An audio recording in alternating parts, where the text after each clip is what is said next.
સત રાધે કૃષ્ણ, રાધે શ્યામ. ધર્મમ ચર સત્યમ વદ. પુસ્તકનું નામ છે પરમ ભાગવત મહેતા નરસિંહનું સાચું દર્શન, સંત રાધેશ્યામજી કૃત. પ્રકરણ 6. મહેતાજીનો ચોરો. જૂનાગઢમાં નાગરોએ મહેતાજીને નામે મહેતાજીનો ચોરો નામની સંસ્થા ઊભી કરી છે. પણ પરબ્રહ્મપરાયણ તત્વદર્શી શ્રી હરિદાસ સંત મહેતા નરસિંહના સ્થાનને ચોરો નામ આપવું અઘટિત કે વિરૂપ અને પ્રભુના મહિમાને તુચ્છ ગણનારું છે. પ્રેમ દશાવાળાનું ભજન ગુપ્ત હોય છે, તેનો તો કુંજ હોય, જ્યાં પબ્લિક જાય નહીં. ચોરો ગામનો ડાયરો બેસે તેને કહેવાય. ગૌરાંગ, મીરા, નરસિંહ જેવા એકાંતિક ભક્તો પાસે સમાજની ઠઠ ન હોય. મૂર્ખતાની હદ તો એ થાય છે કે રાસસ્થલીને મેમોરિયલ કે યાદી જેમ ચણીને બનાવી છે ને તેનું નામ પણ રાસસ્થલી કે રાસ મંડળ નહીં પણ રાસ ચોરો રાખવામાં આવ્યું છે. આમ તો મહેતાજીને કોઈ વિધિ આશ્રમ ન હતા. શ્રી હરિપદ મૂલે સર્વ સમર્પિત અનન્ય પ્રેમી ભક્તને કોઈ વિધિ નિષેધ કે વર્ણાશ્રમનું અભિમાન ન હોય, પણ પ્રભુ ભજન પરાયણ જ રહેતા હોય. સદંતર પ્રભુ પરાયણ ને પ્રેમ ભજન અતૂટ. તેથી તેના સ્થાનને કુંજ કે ધામ, નિવાસ, આસન કે મંદિર એવા નામો ઘટે. મહેતાજીનો અવધૂત સ્થિતિનો પ્રેમ યોગ હતો અને સ્ત્રી પુત્રાદિ સર્વ શાસ્ત્ર આજ્ઞા અનુસાર પ્રભુ સમર્પિત હતું. આવા યોગીની મૂર્તિનું સ્થાન એક અભણ ગામડિયા ભક્ત તરીકે ગૃહસ્થ પૂજારીના ઘરમાં રહેણાંકની ઓસરીને છેડે ખૂણામાં કદી પણ ન હોઈ શકે. વળી ડેલામાં જવા આવવાનું હલનચલન તે ઓરડાની પાસે તો યોગ્ય જ નહીં. શંકર ભગવાન જે રીતે ભજન કરે છે તે જ જાતનું મહેતાજીનું ભજન. તેથી મહેતાજી શંકર રૂપ જ ગણાય. આથી જેમ ભગવાનનું મંદિર અલગ હોય છે તેવી જ રીતે મહેતાજીનું મંદિર પણ વિશાળ ફળિયાના મધ્યમાં અલાયદું સ્વતંત્ર હોવું જોઈએ.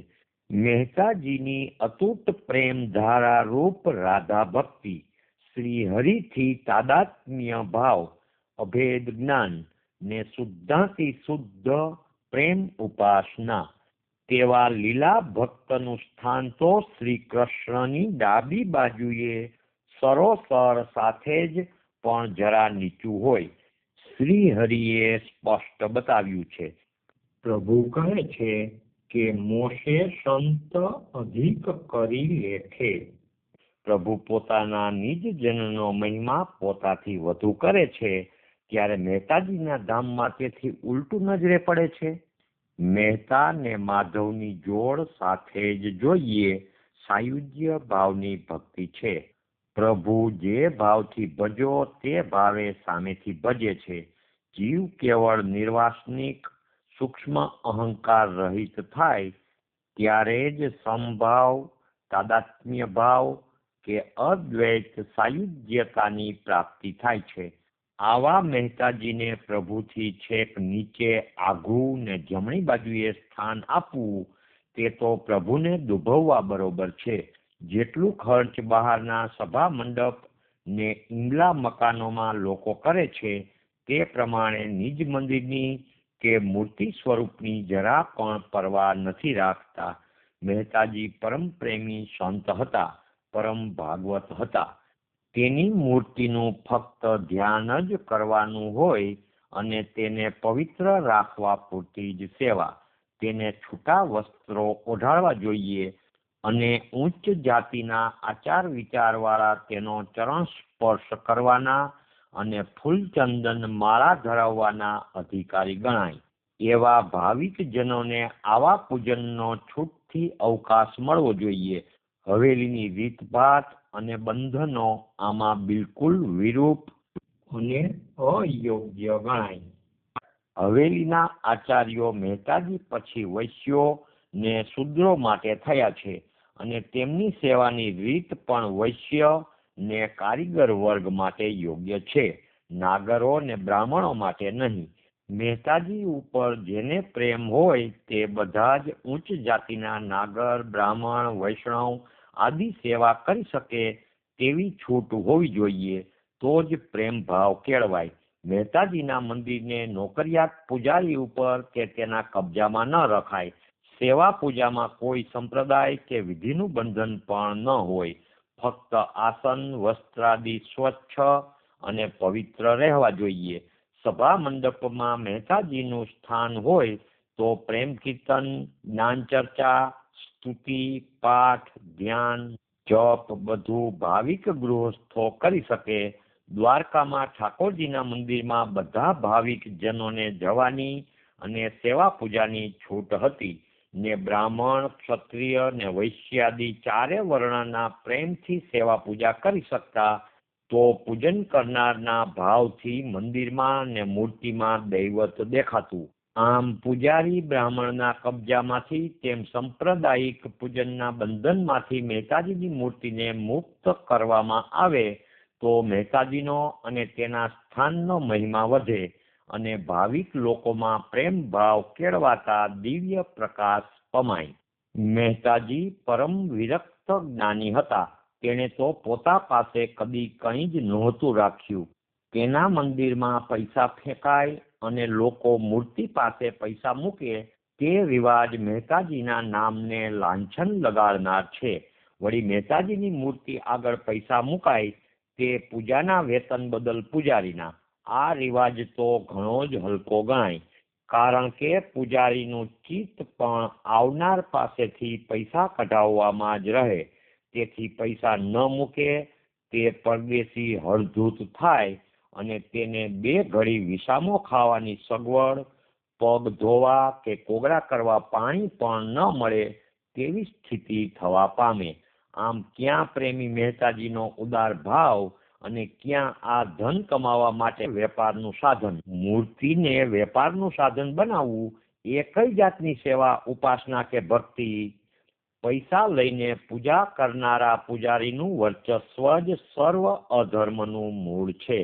સર્વનું પૂરું કરનાર એક ભગવાન જ છે ને તે વગર માગ્યે ભક્તોનું યોગક્ષેમ ચલાવે છે તેવો વિશ્વાસ જોઈએ. આમ શુદ્ધાતિ શુદ્ધ ઉર્જિતા ભક્તિપૂર્ણ સર્વભૂત પ્રાણીમાં અખંડ પ્રભુભાવથી વર્તનારા સર્વ ત્યાગમય મહેતાજીના રસ ભીના સ્વરૂપને અર્થાત પ્રેમ ભક્તિને કેવળ અન્યાય થયો છે. પરદેશી જાતૃ પ્રશંસા સાંભળી મહેતાજીના દર્શને આવે છે તેનો મહિમા મોટો અને મંદિરમાં કાંઈ નહીં.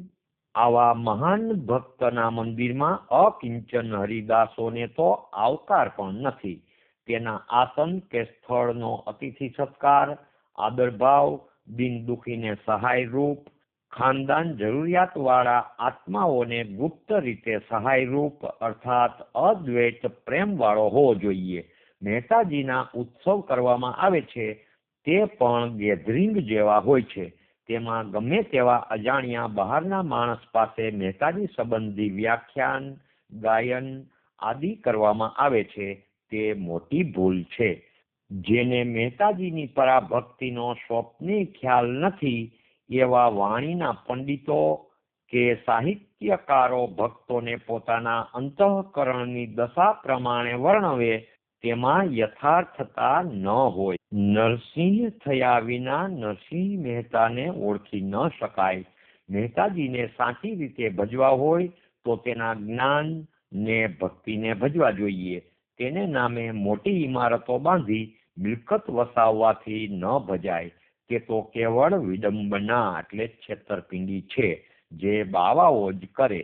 કેમ કે આ નવી આડચો ઊભી થવાથી લોકો ખોટામાં ભોળવાય છે ને ખરી ગમ પડતી નથી. પણ ભક્ત થયા વગર મહેતાજીનો યોગ માર્ગ ન સમજાય. આ માર્ગને ભજનારને ભગવત કૃપાથી અંતરમાં સાચું દર્શન થયેલ હોય. આવા અનુભવી હરિદાસોનું મનાય તો જે શૂન્ય સ્થળ તે ખરેખર ધામરૂપ બને. પણ આજે પંડિતોની, પૂજારીઓની, બનાવટી ગાયકો કે કીર્તનકારોની કિંમત છે, પણ સર્વ પ્રાણીના સુહદ, અકિંચન, અપરિગ્રહી, કેવળ પ્રેમપરાયણ ખરા હરિદાસોની યથાયોગ્ય કિંમત નથી, તેથી જ સાચું ભાન થતું નથી, પ્રભુની કૃપા થતી નથી, ને મોટા કહેવાતા વિદ્વાન પણ વાણીના વિલાસમાં ભમે છે. પરિણામે હરિદાસોના દ્રોહથી જ પ્રજા દુઃખ ભોગવે છે. મહેતાજીને વિરૂપ ચિતરી તેના જ્ઞાન બોધથી ઉલટું વર્તનારા હજી પણ તેનો દ્રોહ કરી રહ્યા છે. આમાં પર્વત મહેતાના વંશજો પણ ભૂલે છે.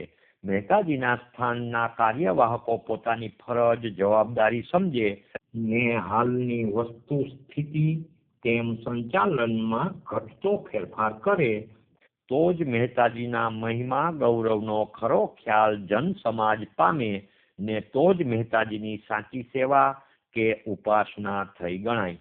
મહાપુરુષો ચાલ્યા ગયા પછી તેની જયંતીઓ, શતાબ્દીઓ આદિ ઉજવાય છે. તેમાં પણ તેના ધર્મસેવન, જ્ઞાન, ભક્તિ આદિનો પ્રકાશ પાડવાને બદલે તેના સંબંધી અજ્ઞાનમાં વધારો થાય એવી વાતો કરવામાં આવે છે. આવે પ્રસંગે માથે કાન ટોપી ને લાંબી મૂછોવાળું માગી ખાનારા બાવા જેવું મહેતાજીનું કલ્પિત ચિત્ર મૂકવામાં આવે ને રાસ રમનતા મારી નથડી ખોવાણી એ ભવાઈનું ગાણું ગાવામાં આવે તે તો મહાન સંતની હાંસી જ છે. શ્રી કૃષ્ણચંદ્ર દેવ કી જય, દ્વારિકાધીશ કી જય, રણછોડરાય કી જય, ભક્તવીર નરસિંહરામ મહારાજ કી જય, સદગુરુદેવ કી જય. રાધે શ્યામ, રાધે શ્યામ.